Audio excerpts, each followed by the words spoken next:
Hey everyone, this is an improvising game that I have in my practice routine for anyone who's interested in kind of discovering a little bit more flow in their improvising. If you've ever had the feeling like you're interrupting yourself while you're playing, or maybe you've heard a recording of yourself back and it sounds like you're just playing idea after idea and they don't really have anything to do with each other, I think you might like this improvising game that I've been practicing for about 20 years now.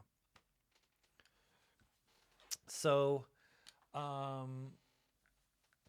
when I was about 20 years old, my brother Jim, who many of you that are watching this video are familiar with Jim, he's a great drummer, lives in Montreal.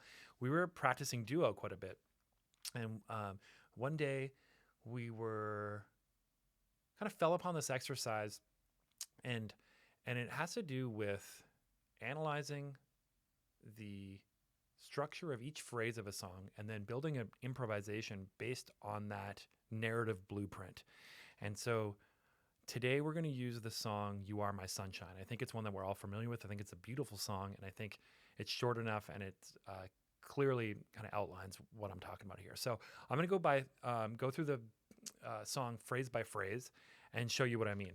For today's analysis, we are going to use the concept of just the question and the answer. If I do more videos, and if you guys like these, I can kind of go a little bit deeper into where we went with this exercise. But for today's purposes, we're just going to use question and answer.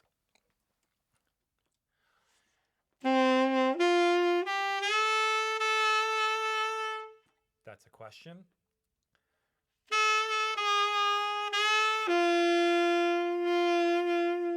Answer.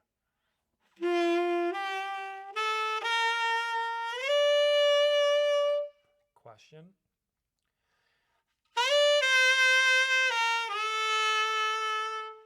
Answer.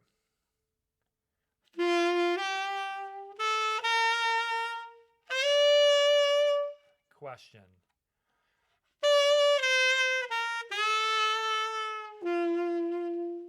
Answer.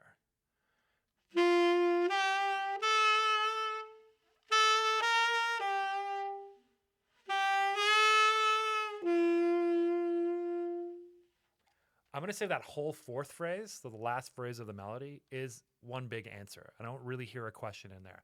Now, if you've heard me do that analysis and you completely disagree with me, that's great. You're already getting the point of the exercise. You can analyze the structures of each phrase however you want.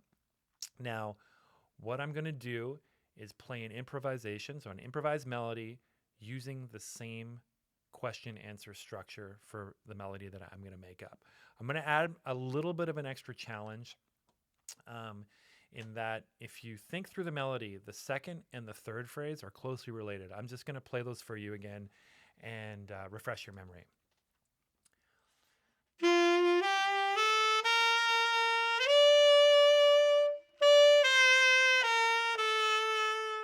That's the second phrase. Here's the third phrase.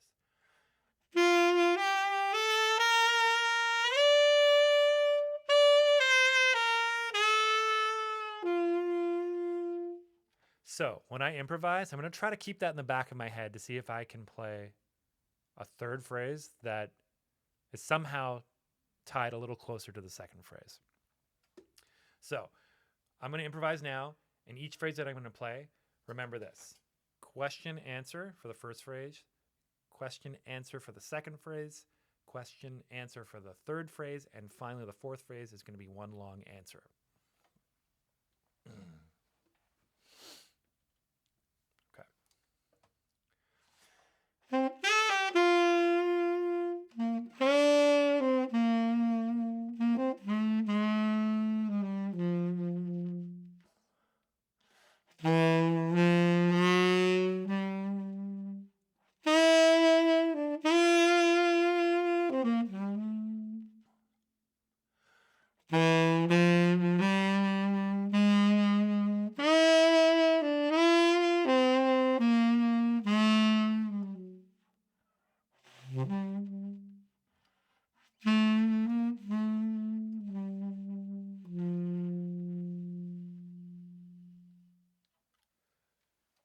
So knowing the narrative of the analysis that we made, it makes sense, right? It's a kind of simple exercise, but what I love about this exercise, and it's something that I try to make sure that all of the exercises or games, I like to call them, in my practice routine, they demand um, you to be yourself. Otherwise, it doesn't work. If you're going to play someone else's lick, or you're going to try to play like someone else, and you listen to this back or as you're doing it, it doesn't work. You have to be yourself for this exercise to work. And this is a great one to record yourself doing. And it's also a great one um, to use as a lens that you can apply if you ever heard yourself playing live. Maybe you like to record yourself on your phone while you're playing gigs. See if things are connecting to one another. Now, what I will say is this. I would say you want to limit to the practice room. This is not something you want to do with other people, for other people. It's going to be way too much to keep track of, and it kind of cuts you off from most of the fun, which is playing with other people and having a conversation with them. But what's helped me, what this exercise has helped me with, is to get closer to getting used to making more cogent phrases and making statements and believing in my idea and seeing it to the end. So I want to talk about some other parts of the music that I didn't expect this would help me out with, and maybe you can relate. So when I was around 20, like I said, I started doing this exercise, and I have to say I was definitely more interested in more contemporary improvisers.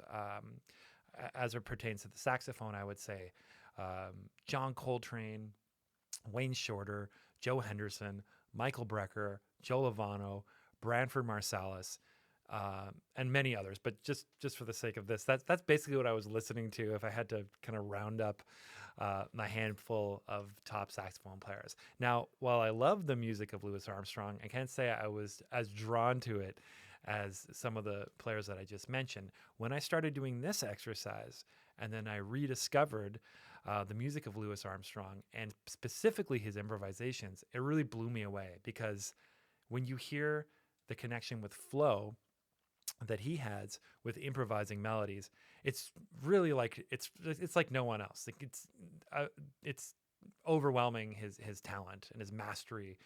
Forget about all the other incredible contributions he's made to the world of music, but just his improvising is, yeah, it's something to shoot for. Now, my gold standard, because I'm pretty biased in this department because of my instrument, is the great Lester Young. He's kind of the reigning champ in my book when it comes to improvising on the saxophone. But there are many others that I look to for this way of playing. So maybe again, save for another video, and I can go through some people if you want this.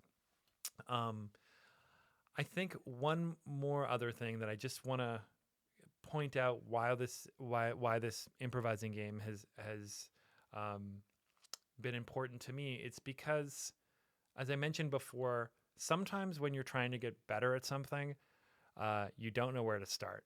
And improvising can be seen as esoteric, but really what we're trying to do is share who we are with the people that are listening and kind of discover ourselves through music.